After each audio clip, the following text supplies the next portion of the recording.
Hey everybody, I'm Chris, And I'm Connor.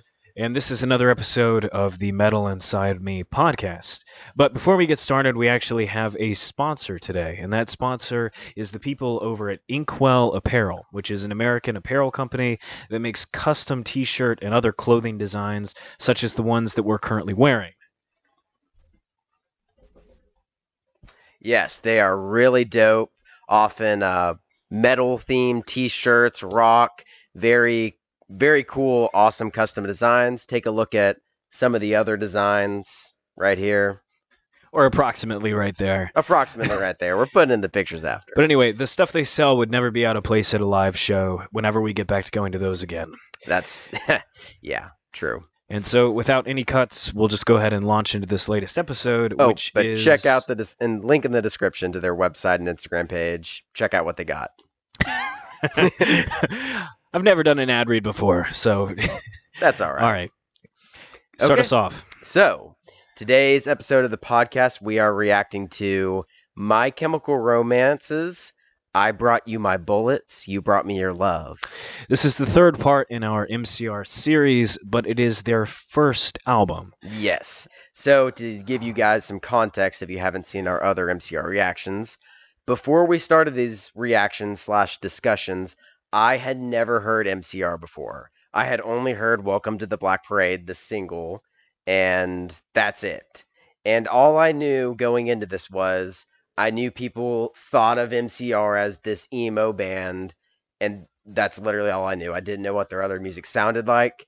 And to give you guys a brief recap, I was shocked, and I would say I'm an MCR fan now. It was nothing like I thought it was going to sound like. It was honestly, it's great music. Yeah, it's way more eclectic and way more rock and roll, really, Yeah. than one gets just from, having some surface level understanding of what the band might be about. Yes. And so we've reached the first album. Yeah, so we first did Welcome to the Black Parade. We did the Black Parade, we did Three Cheers, and now we've moved back in time to the very first record. We'll get around to the final record at the very end. Yep. But hopefully we'll get around to a new album. We can only hope. I hate to admit how much I have my hand on the wheel, but we're doing this in order of my personal enjoyment. Okay. But this album is good. I think that the first three albums are close to one another in quality. I think that the Black Parade is a little bit better than Three Cheers and Bullets. And I think that the final record is their worst one, but I also think that it's good. Okay. So I'm not trying to, hate on the final record, but I do think it is the worst. But that's not what this video is about.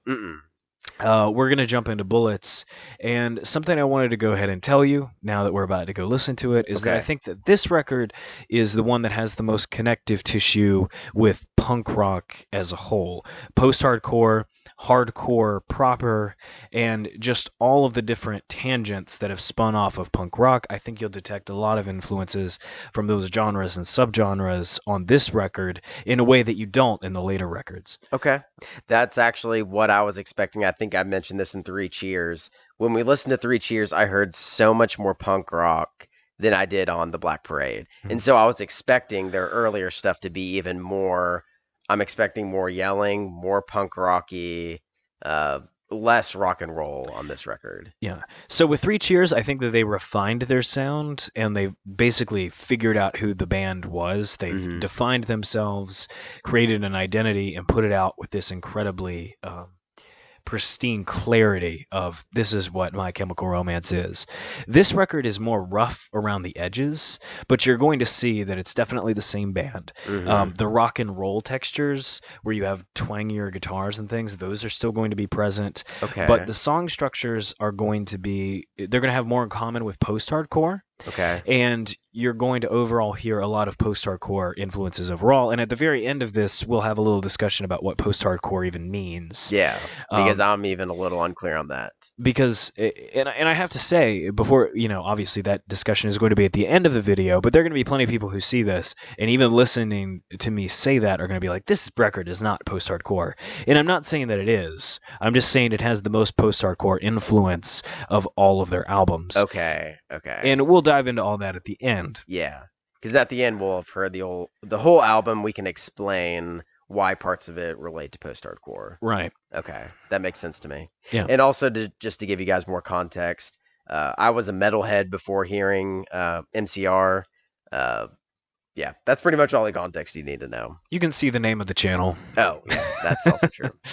Okay, so the very first track, let's see what we got on this album. We have 11 songs, and the first song is Romance. And this is an intro track, but the same thing that we did with the Black Parade and with Three Cheers, we will still analyze the intros and the Siegs independently. Yes. Because a question you have to ask is, did that appropriately draw me into the album? So yeah, we'll go ahead and listen to track 1 and then discuss it independently. And track 1 is Romance. Something you should know jumping into this, just some ancillary information. This is technically a cover. This is a love song, an old acoustic song, but nobody knows exactly who wrote it. It's one of those old instrumental pieces that has no definitive author. And I'm pretty sure the English title of this song is Spanish Romance. And and that's really all you need to know, is that this is not an original piece. This is a cover. Yeah. Interesting. Oh, before we dive in, so obviously the Black Parade and Three Cheers had a very solid meaning. Does this song have some sort of theme or story that it's telling? Oh, sure. So this one depicts a Bonnie and Clyde-like scenario. Okay. It's a little bit vaguer as far as I am aware than the Black Parade, or even Three Cheers, which is vaguer than the Black Parade. But Three Cheers had like a super solid story, like a cool story to it. Well, if you think that it was a cool story, then you'll be happy to know that a lot of fans think that this album is effectively a prequel to the story in Three Cheers. Oh. That it's the same couple. Okay. I'm down for that. And they're living out a Bonnie and Clyde-like scenario before he dies and becomes an agent of death. Okay. So this is the non-supernatural version of their story. It's the prequel to it, even though you're going to hear a lot of references to vampires and vampirism, and that is a primary theme on this whole album, is the idea of, so you can use vampire as an image, right? But really the theme could get chalked up to parasitism, someone leeching off of another life form in one way or another. And I think that if we stick to that theme of parasitism, we're going to be able to understand this record pretty well by the end. Okay. Yeah. And also, just something I have to say right now is I'm actually so excited to hear their other music, because literally I haven't been able to go and listen to more of their music because I'm going to react to it as we make these videos. So I've gone back and listened to the Black Parade and Three Cheers like many times since we've done those videos. All right. And that's the whole idea. Yeah. Yeah. All right.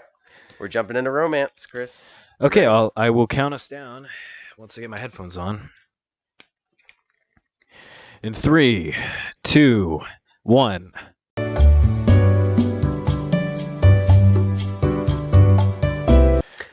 Okay. All right.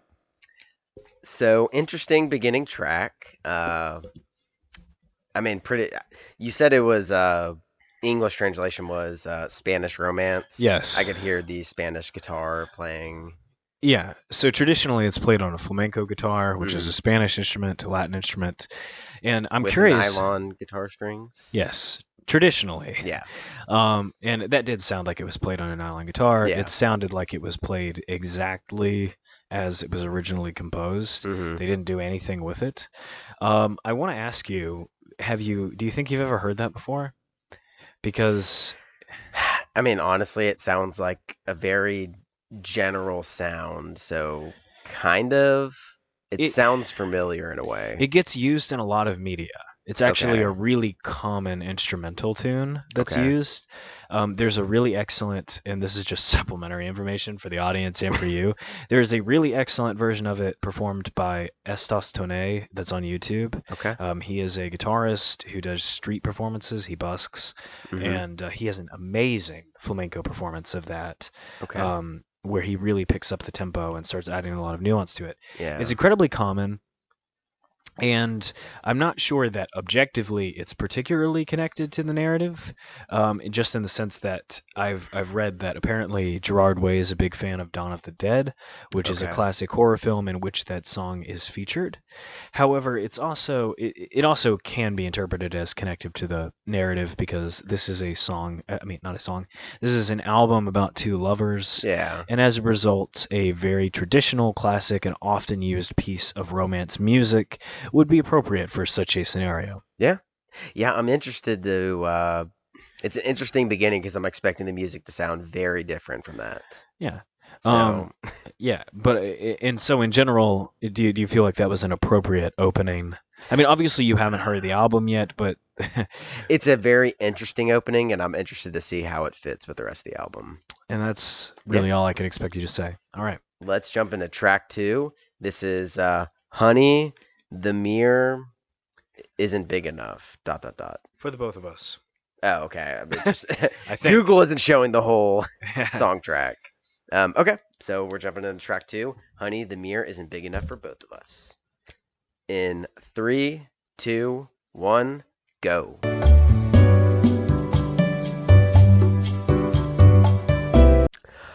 Okay.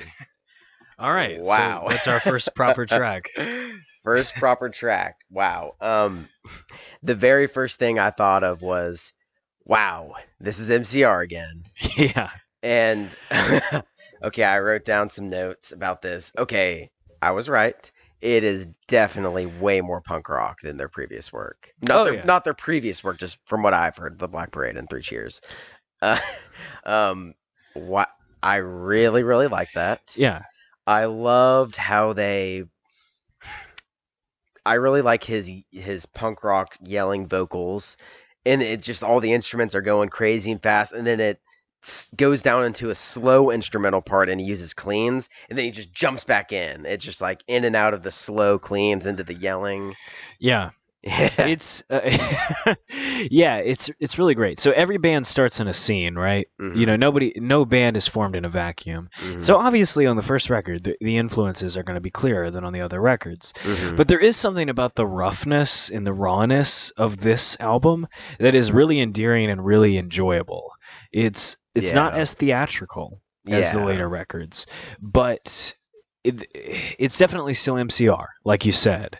It's incredibly clear that they still have their same sense of melody, but Gerard's vocals are a little bit more buried in the mix. That's actually one of my comments. I was gonna say the vocals in the mix were a little more on the quieter side than the other 2 albums. They're not as loud, but his delivery, it changes a little bit, right? He screams a little more. He actually does just some yelling into the mic. Oh, yeah. And that works when you have all of this noise that it's sort of sinking into. Yeah. It creates this really rough, like, overall distortion. Mm-hmm. And like you said, you can really see some skater punk influence on this, as well as a little bit of hardcore. Yeah. And ultimately what you're going to see around this period of time with post-hardcore, and we'll get to this later, is like conventional pop melodic elements start getting reintroduced to punk music in a way that they had not before. So previous to this, you had bands like Black Flag that were doing hardcore. Mm-hmm. And then you had bands like the Ramones that were doing punk music, skater punk, stuff that was wholly melodic. Mm-hmm. And what happened with post-hardcore in the very beginning was you had bands that were like, well, we're friggin' hardcore, you know, but we want to take those melodic elements and put them into our music. Okay. And while this is not exactly the quintessential post-hardcore band, this is not what I would show someone if I wanted to show them a post-hardcore band. Yeah. You can see that happening here. Yeah. Gerard is screaming some. There's definitely a rawness and an intensity to it that wasn't present even in the roughest recordings of the Ramones. And yet there's still a very strong sense of melody. It's, you find yourself singing along to this thing without even knowing the lyrics. Yeah. I mean, you saw me. I was headbanging during that whole Oh, yeah, song. it really sucks you in. It'll get stuck in your head, too. You're going to be hearing this while you try to fall asleep. It's, and so it's a really strong start to the album. Oh, yeah. Now, what are your thoughts on it thematically? I don't know if you have the lyrics pulled up or what. I'm going to be honest. I was a little too focused on, like, just enjoying the music than reading the lyrics. No, it's fine. It's music first. Yeah. I'm assuming it has something to do with him and the characters and their Bonnie and Clyde situation. Yeah, so I have to be honest with you and whoever is watching this. Yeah. I'm not as clear on how this relates to the narrative as much as I am. I know that this song was written during a period of time where Gerard was still struggling with the substance abuse issues. Yeah. Or at least coming off of that.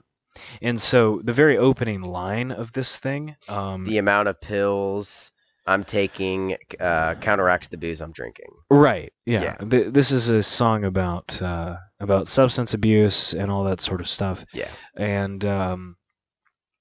which you can see is how that does tie into the narrative as just as texture, as flavor, right? It doesn't actually tell you the plot of the story as much as it just describes the lifestyle.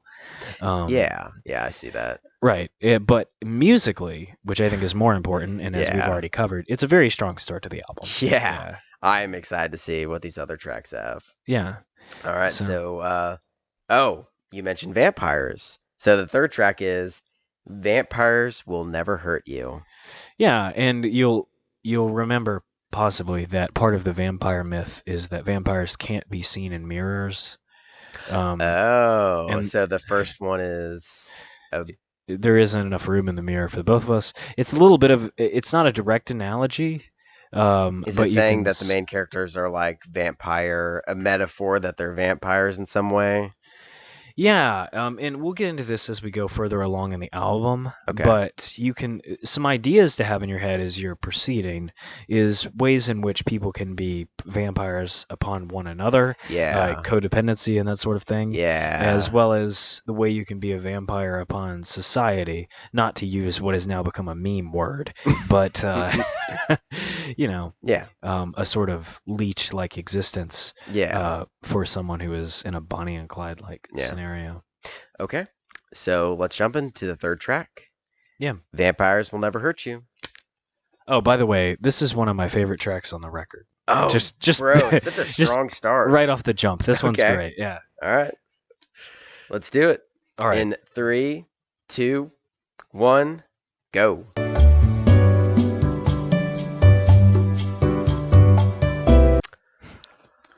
Okay. Oh. Okay, so that was Vampires Will Never Hurt You. And that was ironic because the song had many lyrics about vampires being hurt. Yeah. Yeah. Okay, so my thoughts on that. Okay, I loved it. Okay, so I love the way Gerald is his name, right? Gerald? Gerald Way. Gerald. Yeah. I apologize. It's good. Yeah. Gerald, I love the way he mixes his cleans into his yells and just transitions so well. You know what I mean? Yes, I do. It's this one is I really love the incorporation of screams in this one. That's the next thing I was gonna say. Yeah. On the pre-choruses, he just nails the last word in like a just brutal yell, desperate scream. Yeah. The way in which he transitions in between clean vocals and screams is really satisfying and is really hardcore. Yes. And it creates a different musical effect than someone who's just doing a full screaming section in like a metalcore song, right? Because and part of it is acclamation. You and I have heard a ton of metalcore, and so we've come to expect scream verses. But there's something different about someone who is singing, and then halfway through their verse kind of comes unhinged, and starts letting their voice crack and start screaming in Yeah. in a way that very much sounds like a human voice just screaming at you. Yeah. And I think that that's appropriate for this song as well, because thematically you were talking about vampires being hurt. Yes. And the broader non-narrative, well, I suppose you could interpret this as part of the narrative as well. The broader theme of this song actually has to do with vampires being mainstream members of society. So, Okay. so like your regular 9 to 5 khaki wearing man, like you and me. But they're And vampires. yeah, and the vampirism is not necessarily. So a moment ago, I talked about how you could interpret it as leeching off of society, right? Mhm. But really, from this point on, you'll realize that the record is about society leeching off of you, and it is about. This song is about rebellion, and it's about the way in which "quote unquote" mainstream society can sort of suck the life out of you.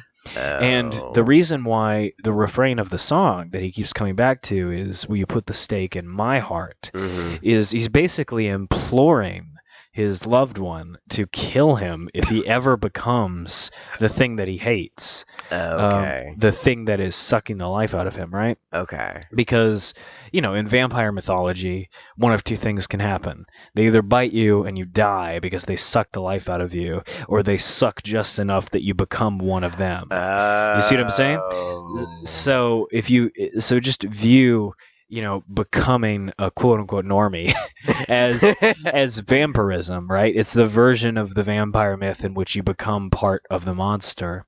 And this song is about fighting that happening, because as we've discussed in previous videos, MCR's greatest strength really is that they have provided a community for their fan base. Yes. It's not just about the music. It's Mhm. about being part of a sort of family. Yeah.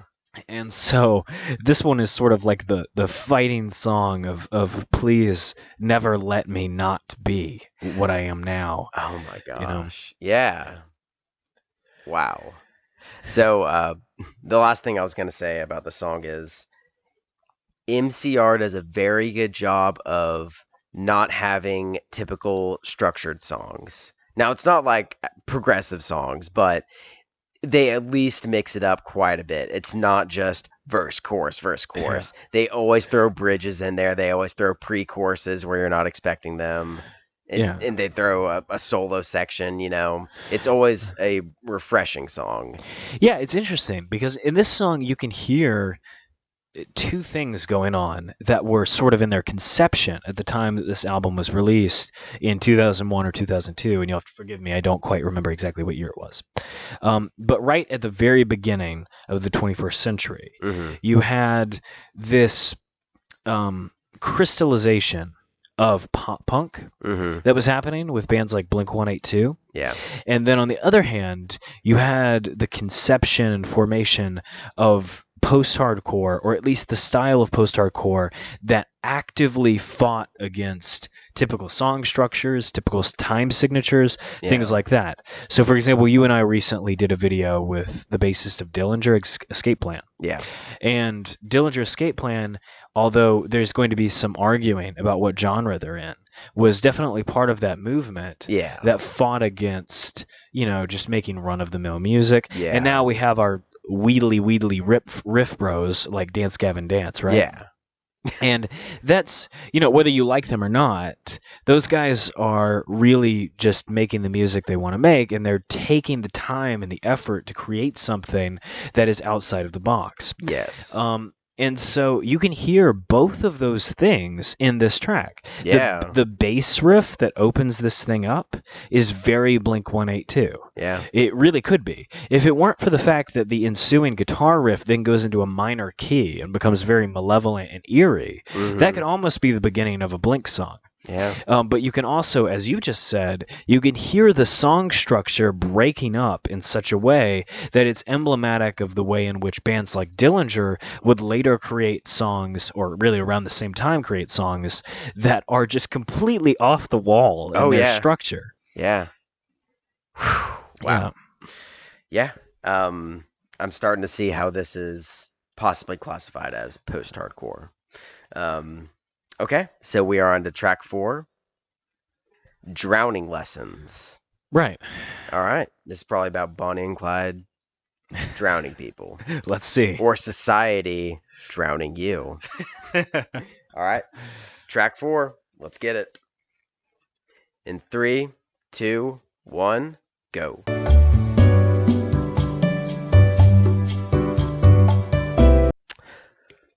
Okay. There you go. That was Drowning Lessons. Yeah. And it makes a lot of sense because, to me, thematically, it sounded like the main character was killing somebody. Very much killing somebody. I mean, the lyrics are pretty evident of that. So, my thoughts. I really liked it. It sounded more like a rock song, way less punk rockiness to it. However, there was still this not typical song structure that was present on it, such as towards the very end, even after the last chorus, the instruments just like started doing something really funky. And I think that is mostly owed to the little bit of metal influence that's on this. Yeah. There's some chugginess to the guitars that is not particularly punk rock standard, if you will. And I think that, honestly, to me, and obviously punk is going to be in the name, I think that this song is actually most emblematic of the influence that this record would have on pop punk to come. Okay. Right? So this song does not sound like Blink-182, really. No. And the other pop punk bands that were around at the time. But it honestly sounds like it had a lot of influence on the pop punk bands that were sort of forgotten. So, for example, one in particular, this sounds a lot like it had an influence on was Yellowcard. Okay. By the way, screw those guys because no, listen to me. They sued Juice WRLD, the rapper, after he passed away. He was already dead, and then they sued him anyway over nothing. Whoa. And I don't want to go off on that tangent too much, but if I'm going to bring Yellowcard up, I have to say, screw you, Yellowcard. That is an incredibly low blow, and it's over nothing. It's what over were they trying to sue him over? A stolen melody. Anyway, we're not going to go down the whole copyright infringement rabbit hole. I just want to say, just because I brought them up, this has nothing to do with their music. If you like their music, that's totally fine. But suing an artist after they're dead is a scummy move. It's I agree. So inappropriate. Wow. But anyway, if you go listen to their biggest song, which is Ocean Avenue, I think you'll hear some musical similarities, just in the way that the melodies work and just in the ways that there are some of those power chords involved in the chorus. And I think that this one is really emblematic of the way in which that pop punk would go after the more high energy, I don't want to say non-emo, but let me put it this way. When the major key stuff, like Blink-182, finally kind of died down, this is the direction that it sort of went in. And the reason I bring up emo is because emo obviously had a large influence as well. Yeah. And I think that it's songs like these that are really closest to maybe the harder edge of the emo sound that you could box them into. You and I have had discussions about this both on film and off of film about how My Chemical Romance's music is not really emo music. No. It does not share that many musical qualities with Midwestern emo and with otherwise emo bands. But this song in particular does have some melodic similarities, even if it is a bit more harder edged. And as you said, it includes some heavier, more unexpected elements, particularly in the chugging of the guitars, that is very much hardcore punk. When you mix those basic, and I don't mean basic as a negative thing, but basic open chord chugs with power chords that flow up and down, that is very hardcore. And they have done it in a very melodic way. Now, As for the theme of the song, this one in particular is a little bit, if I understand correctly, this is more information that I've researched, so this is not something I've taken raw right out of the song. This song is a bit of a prototype for what they would do with all of Three Cheers, in which the person is losing their loved one and blah da da da da has to become a killer, that sort of stuff. They did a whole album on that. This song is a bit of a prototype for that, which makes sense because before, as I've said to you before they became a band, Gerard Way was a comic book artist, and he was a cartoonist, and he had some ideas in the works about vampires and about this character who had to work for the devil. And so, of course, those ideas are in the first couple of albums, because me being someone who writes myself, I know that really most of writing is just refining your original idea. A new idea can take years to turn into something that's worth a damn. And so I totally understand that. And so that's sort of what's going on thematically. But I think that the raw impression of what the thematics mean might actually be more important, because this is obviously about listening to the music and drawing meaning out of it. And of course, this is the first album, so as Gerard is writing the lyrics, most of this is obviously going to be very connected to his life. And so you can see how something like Drowning Lessons might also be connected to the substance abuse stuff. And of course, we're talking about somebody's real life. So I am not even going to come close to attempting to saying that this is the legitimate truth. But if we're going to internalize those ideas about substance abuse and about a sort of metaphorical self-mutilation through just trying to find as much absolution and substance as you can, you can see how something like even just the title, right? Drowning Lessons. It's about... Okay, I see what's going on. It's about his personal demon of substance abuse, and the song is about killing someone, but it's about what he wants to do to his personal demons. Yeah. Exactly, and I mean, maybe this says more about me than it says about Gerard. But when I read a line about letting someone go, wishing someone away, in particular, the idea of wishing someone away that you actually care about, I can't help but read that as a personal demon sort of issue. You're trying to because you have to get away from yourself. Exactly, because if you really love someone, why would you ever wish them away? Yeah.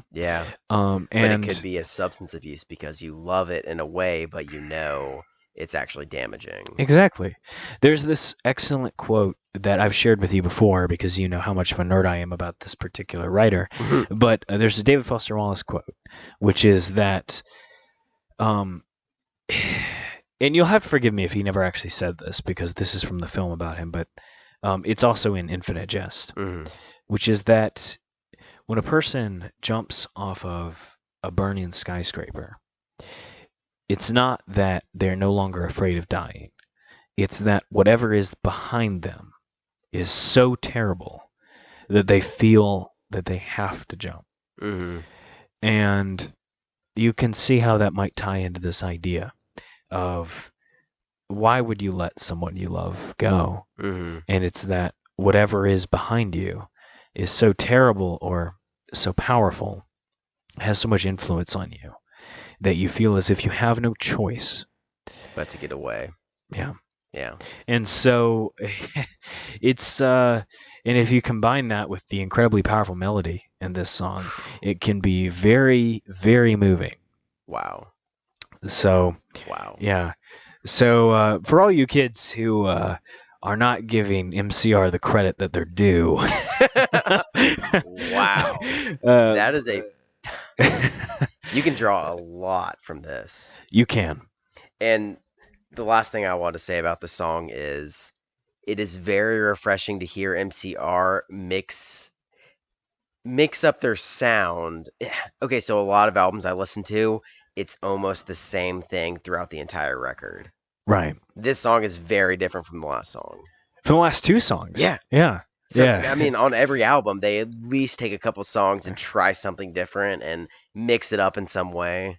Yeah, they're real artists. Yeah. And we'll get into a few songs down the line. We'll get into the impetus behind the creation of the band, Okay. which we've discussed a little bit before, and I think that will tie very well into our discussion of what drives their artistry and what drives them to make this music with such import. Yeah. Yeah. Yeah. So, Okay. are you ready for this next song? Yes, we are on track 5. This is Our Lady of Sorrow. Okay. All right. All right, guys. We're listening to it in 3, 2, 1, go.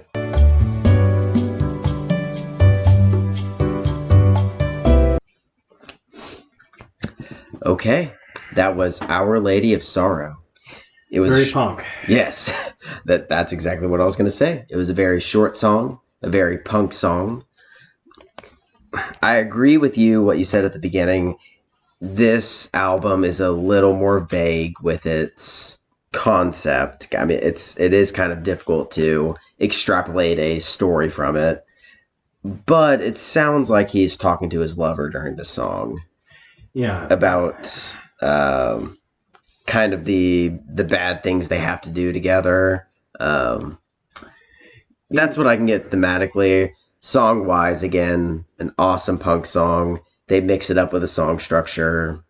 In Catholicism, Our Lady of Sorrows refers to the Virgin Mary as well. Oh. So there's a little bit of a proxy savior thing going on here. Okay. Right? So on one level, you can interpret this as Gerard offering up his music in the same way that Mary offered up her son as a savior for people. Okay. Right? So it's not I am here to save you, but I am the parent of the thing that will save you. You know? Interesting. Which seems oddly vain. Just to be completely honest, on the surface level. Yeah. But if you were to interpret that way. But it's also consistent with MCR's overall message of this being a safe community for you to be in. Yeah. As an outsider and as someone who's completely proud of who they are. And then within the actual narrative, you can see as how that's fairly characteristic of all relationships, right? Yeah. Whether they're healthy or not. A relationship with another person, whether you be killing people and robbing banks, or whether you're just hanging out and watching The Office for the 75th time, it's a safe place, you know? I'm actually starting to see where this is going thematically, because the next song is called Headfirst for Halos. So it's kind of like this Bonnie and Clyde relationship. Relationships are kind of vampiristic in nature, whether they're good or bad. And I'm possibly projecting that it's going to be them foretelling their death and expecting this to end badly. And guess what happens at the beginning of Three Cheers? The couple dies, but then he finds out the girl didn't die, all that. If you think about when a person is conceptually idealized to have a halo. Yes, exactly. And then you think about head first. Yes, that's going straight first into death. Yeah, that's what I'm... But before we move on, just briefly, just talking about the music, I'm always impressed by the way in which, on this record in particular, the fairly disparate musical styles actually mix very well. This one, structurally and in terms of execution, is fairly different from the last one. Last one had a lot of wide open power chords. It had a lot of melody. This one, while it still has a lot of melody, is very much more on the punk rock side of the spectrum. Yes. And yet, it's not jarring in any way. No. And so that's fairly impressive. Yeah, because, I'm accustomed to jarring music, and I can see how the first couple songs might have been, but this one definitely wasn't. No, man. Yeah. All right, so we're ready to move on? Yes, this is track 6, Headfirst for Halos. Okay. Let's do it. All right, 3, 2, 1, go.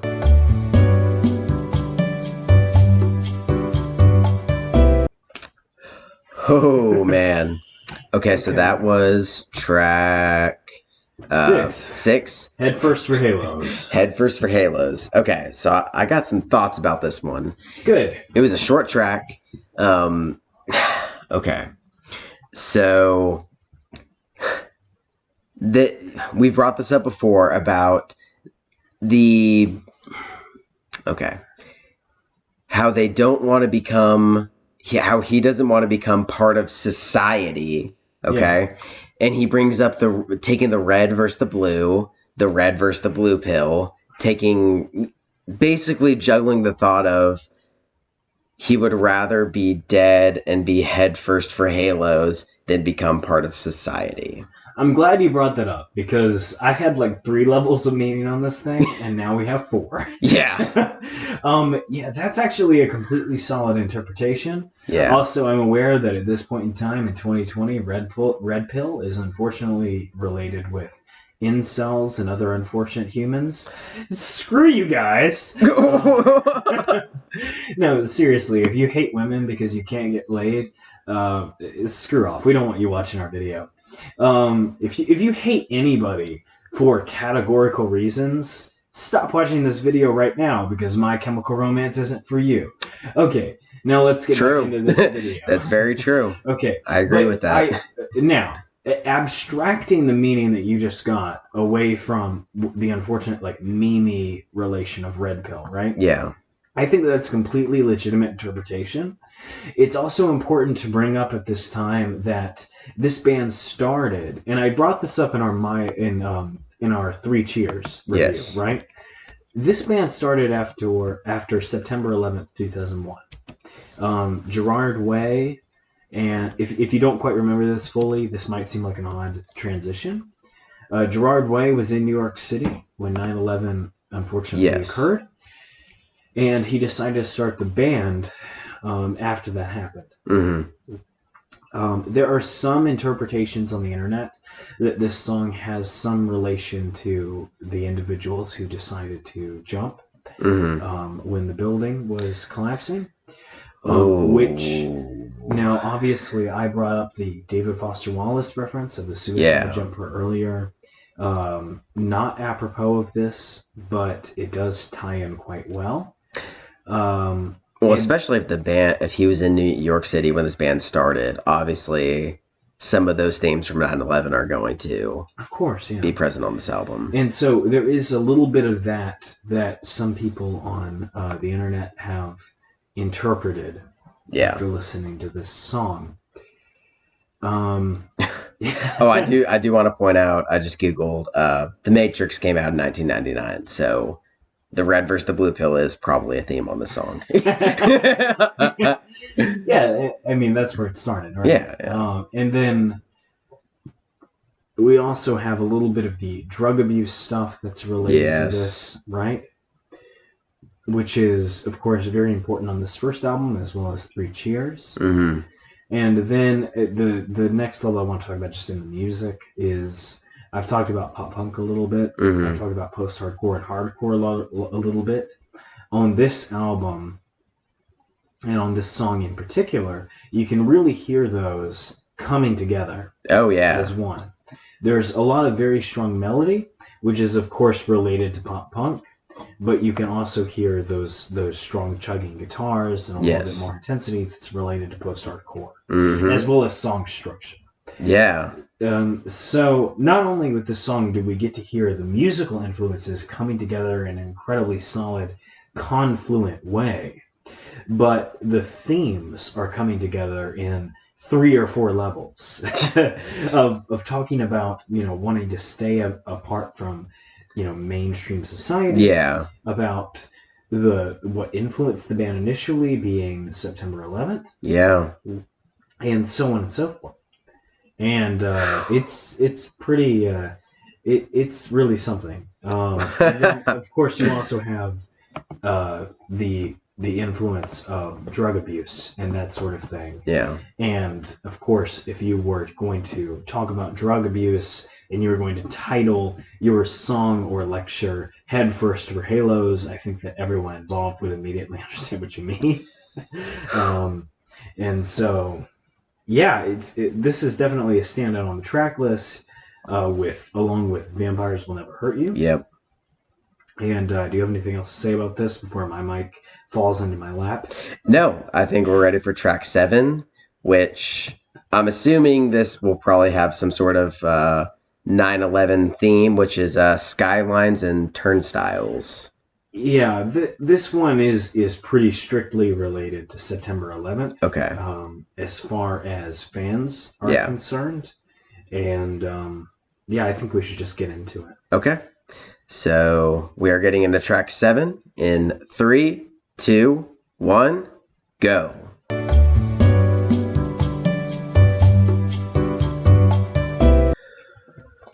Ooh. Okay. So that was Skylines and Turnstiles. Wow. That one had some very vivid 9/11 imagery. Yeah. Very broken city sky, butane on my skin. Yeah. Can we ever retain our innocence, you know? Yeah. Where do we go from here? This one is very obviously about the emotions he felt during 9/11. It's kind of like, how do we even move on from something like this? Yeah. I have difficulty trying to picture this in the narrative.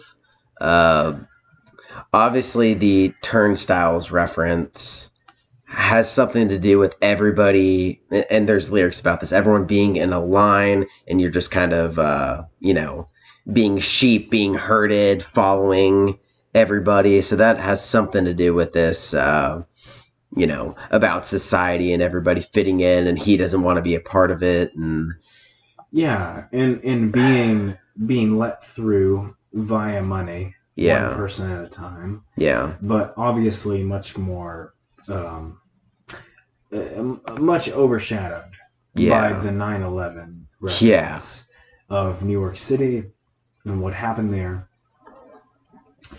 And it's just I feel like this, of all the songs on the record, this one is the most viable to be removed from the narrative. Yeah. Because it really is. It's about the emotions that were experienced when Gerard Way was in New York City during 9/11. Yeah.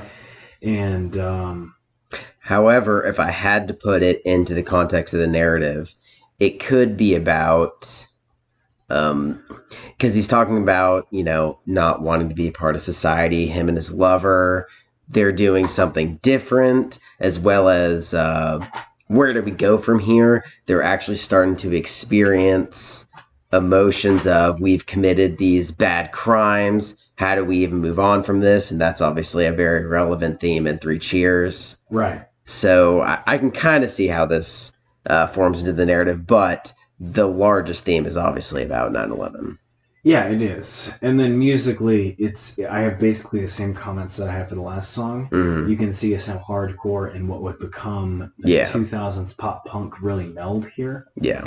You have these minor key melodic sections combined with chugs and fairly desperately expressed vocals, which are incredibly apropos of the subject matter. Yeah. If it's assumed to be 9/11. Yeah.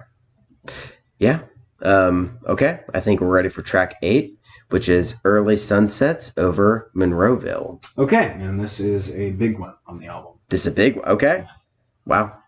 One thing that's interesting is they really are mixing up their style. I mean, some of them was very harsh vocals, punk rock, and then more of the pop punk type stuff. Yeah, you're getting a lot of what the band has to offer on this record. Yeah. And a lot of what they will end up offering throughout their career. So. Yeah. All right, track 8. Let's do it. In 3, 2, 1, go.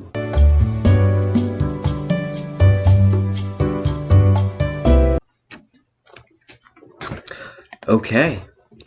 So that was Early Sunsets over Monroeville. Musically, a very interesting track. Obviously, much more upbeat in a way, although the music communicated a very sad message. So what I got from this lyrically in terms of the narrative is his lover is becoming part of society. And they use this imagery with her being bit by a vampire and dying. However, he doesn't know if she's dying or about to become a vampire and become part of society, so he's contemplating killing her or not. Yeah, and that's a fair interpretation. Okay. Because the actual literal influence for this song is Dawn of the Dead, that movie. Yes. Again, the horror movie. Mm-hmm. Because Monroeville Mall is where the protagonists hold up against the zombies. Yeah. And the zombies, of course, are rooted in vampire myth. So the idea of a zombie is rooted in vampire. Oh, they bite you and you become a zombie. Yeah, exactly. It's the same thing, except you depower them and make them less human. Yeah. And so, yeah, I think that that's a valid interpretation. Mm-hmm. And it's also just about the idea of killing / losing a loved one. Yeah. And is much more subdued. And musically, there is one group in particular this is incredibly reminiscent of, and that is the Smiths. Do you know who that is? I've heard the name. I'm not familiar with your music. Morrissey is the vocalist of the Smiths. And he is... Most people know that name because he's mildly controversial. He's very outspoken. He has a lot of opinions, particularly about vegetarianism and that sort of thing. Okay. Not that there's anything wrong with that. I'm just saying that he is very outspoken and as a result is a popular public figure. Okay. This song has a lot in common with them.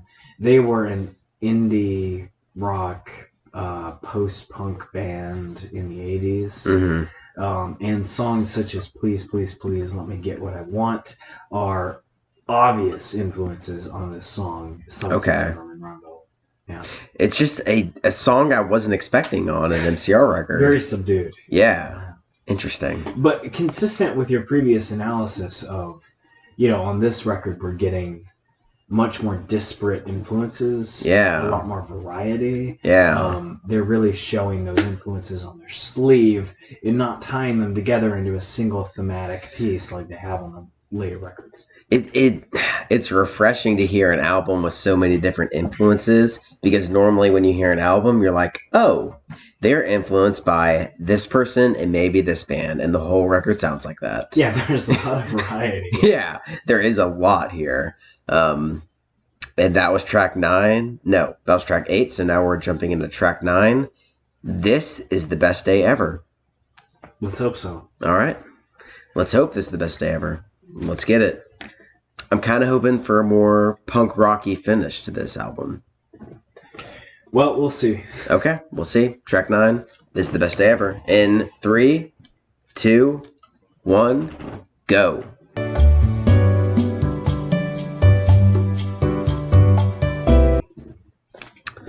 Okay, so that was This is the Best Day Ever. Back to the punk rock sound. Very much so. Very much so, especially with a 2-minute song. Yeah, especially the drumming pattern on this one, as well as the way in which they decide to end the song. Yeah. With the cut time. Like, yes. That's a very punk rock way to end the song. Yeah, I agree. And thematically, again, it's about losing a lover.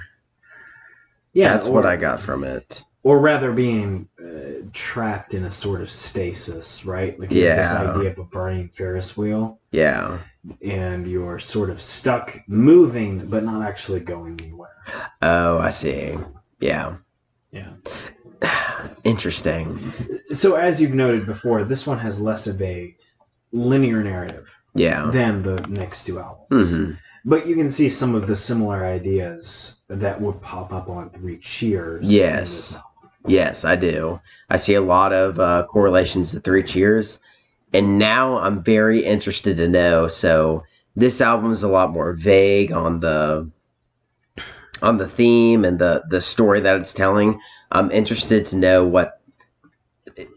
I'm guessing there's going to be a pretty concrete story on the final album, especially because 3 Cheers has a very solid story, and so does The Black Parade. So I'm interested to see if they have some sort of new story on the final album. And I refuse to answer that question. We'll find out when we review that one. Yeah. Okay. Yeah, back to the punk rock on this one. Okay. So we have 2 tracks left, track 10 and 11. So let's jump into track 10. This is Cubicles. I'm guessing this is going to be about not wanting to be part of society. Maybe. We'll find out. Track 10. Sure. All right. In 3, 2, 1, go.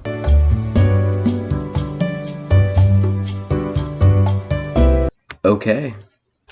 So that was Cubicles. And I think I was right with my guess about the meaning. What, that we live in a society? That we live in a society. I mean, the main meaning I took from that is that the worry that you're not unique when you become part of society, that you're replaceable. Yeah, I think that that's true. I mean, obviously, a main theme of this album is resisting becoming a part of quote-unquote society. Yeah. Or mainstream society. Yes. Becoming a 9-to-5er, losing yourself as a cog in the machine.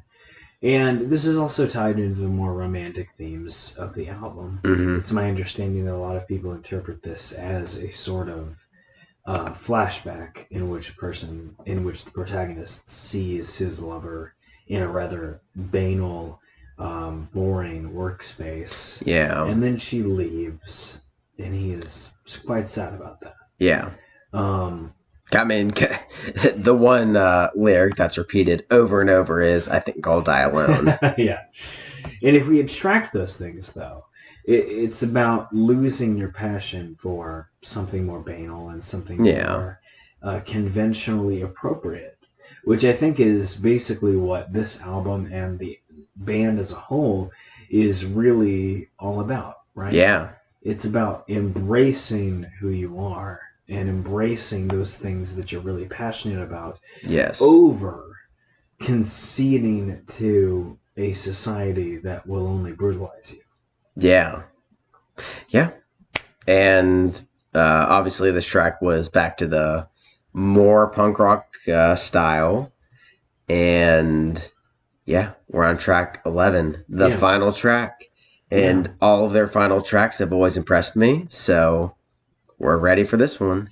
Yeah, so this is our siren song for the protagonists of this album. As we've said before, the narrative of this album is less linear than the others that we've covered. Yeah. But this one is Demolition Lovers, which is what a lot of fans refer to the protagonists of this album as. Okay. So here we go. Here we go. The final track. Let's do it. In 3, 2, 1, go.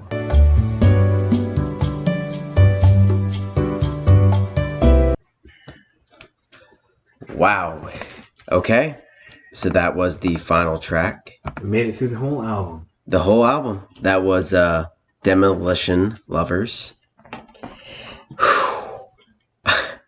So we have made it through 3 MCR albums.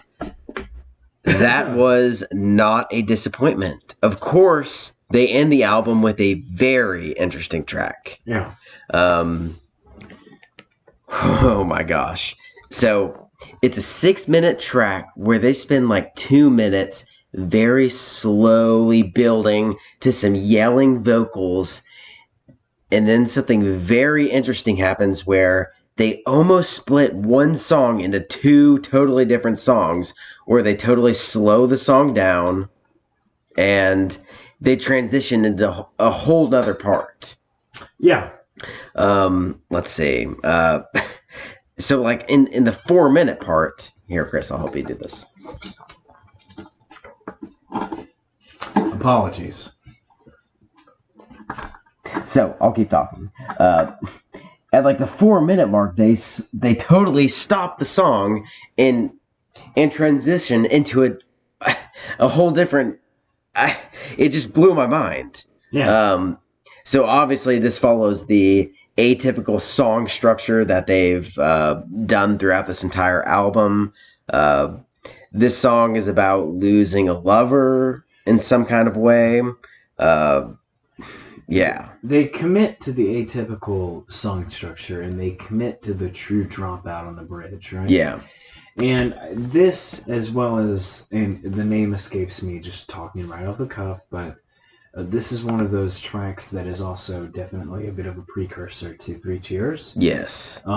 As the protagonist has passed away, Mm-hmm. and alludes to the fact that he will have to collect 1,000 souls. Yeah. In order to return to his lover. And so, as you said, this relates to the idea of losing a loved one, Yeah. or rather being separated from them, because if we were to interpret the narrative as MCR has written it, yes, the protagonist is actually the one who is lost. Yeah.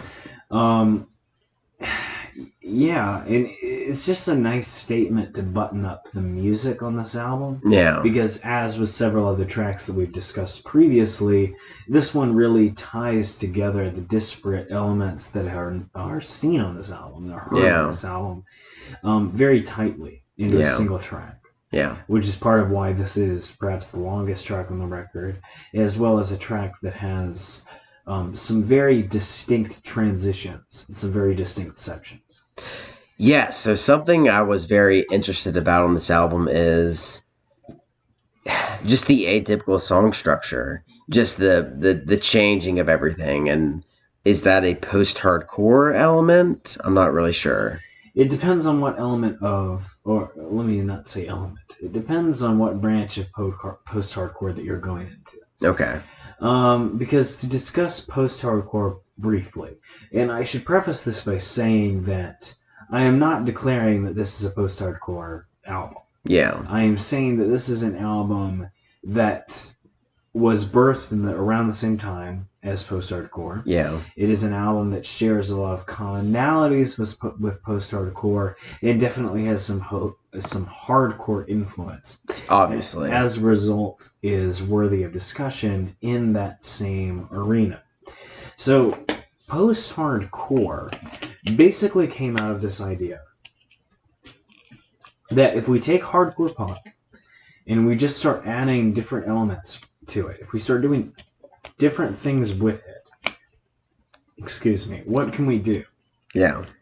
And a lot of, the most common answer to that question is, oh, well, we can add melody to it. We can add more melody to it. Yeah. And you can see how on this album MCR has definitely tuned into that answer. Yeah. But that was not the only answer, because we also got bands like The Fall of Troy that said, hey, we can start screwing around with time signatures, we can start playing around with these wheedly riffs on our guitars, and we can start making really unusually constructed songs. And it's not just a matter of melody, even though The Fall of Troy also has a lot of melody involved in their music. Yeah. And so really, I think, personally, and this is just my opinion, the best way to define post-hardcore itself is that you take hardcore and you make the decision that you're going to make some sort of significant modification to it. Okay. Right? Because my current understanding of post-hardcore, which is not very in-depth, I think of songs like a newer band like Holding Absence, which is doing a post-hardcore thing, but it just sounds like melodic punk rock music. Yeah. Or I think of bands like the Dillinger Escape Plan or Dance Gavin Dance, which is playing around with the insane time signatures, the math rock stuff, just absolutely mixing it up and making it jarring in a way. Yeah, so with Holding Absence, obviously, there's a ton of melody. There are no screams in Holding Absence. And if you go to Dance Gavin Dance, you have John Mess, who is doing hardcore screams. There are some definitely hardcore textures, or some definite firm hardcore textures, especially with the way in which Will Swan will occasionally play his guitar in this burst fire way. Yeah. And then you have Dillinger Escape Plan, which is incredibly intense and jarring and abrasive. And there is so much hardcore influence on Dillinger, but then they have mixed it with a number of different elements throughout their career. Yeah. From something as unusual as surf rock all the way over to just some straight heavy metal stuff that has influenced them on some of the verses they write and things. Yeah. The thing is, I see all of my understanding of post-hardcore, I see this on this album. Yeah, and then if you tie this back into MCR's first record, the one we're listening to, Bullets.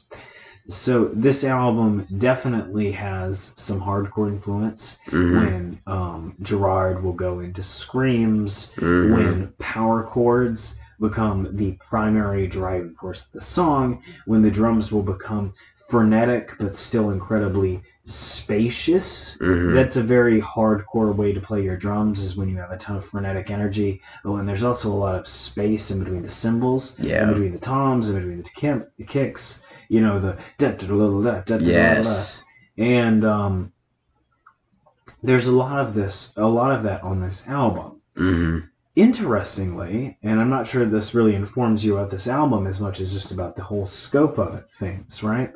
A lot of math rock actually comes out of traditional Midwestern emo music, and that is actually not present on this album. No. And the reason why that's interesting is because math rock has influenced bands like Dillinger Escape Plan, and actually more prominently as it relates to emo music, Dance Gavin Dance. Yes.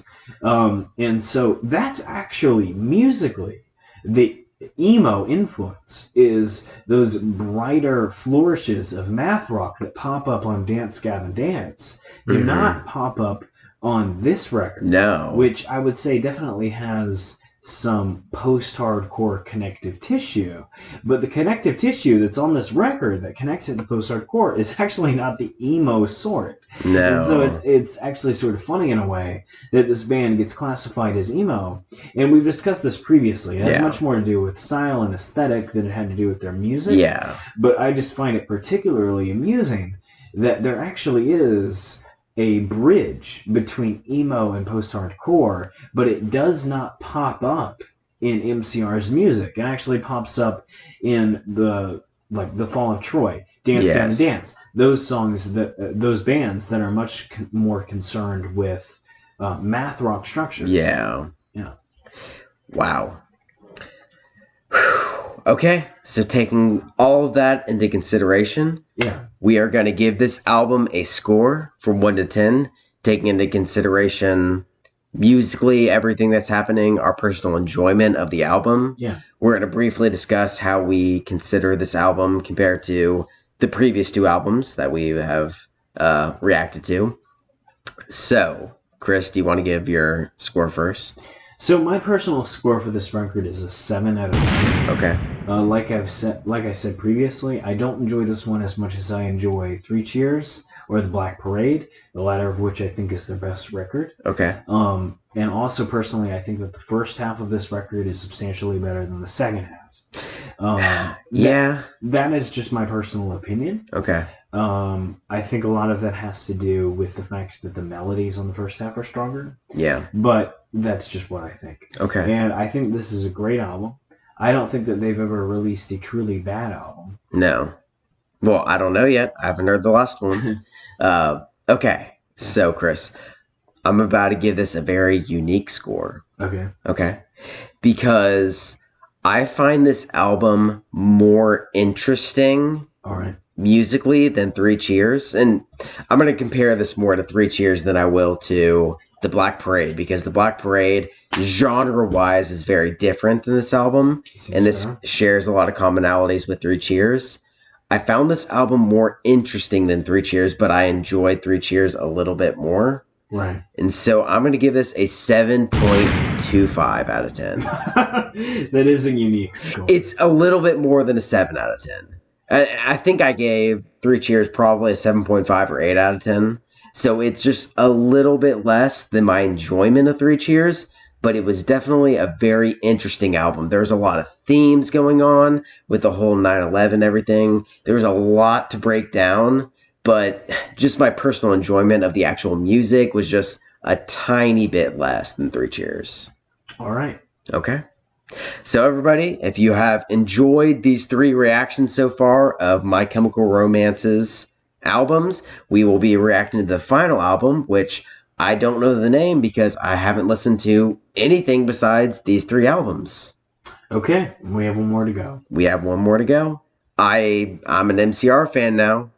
There you go. There we go. All right, guys. This is Connor and Chris from Metal Inside Me.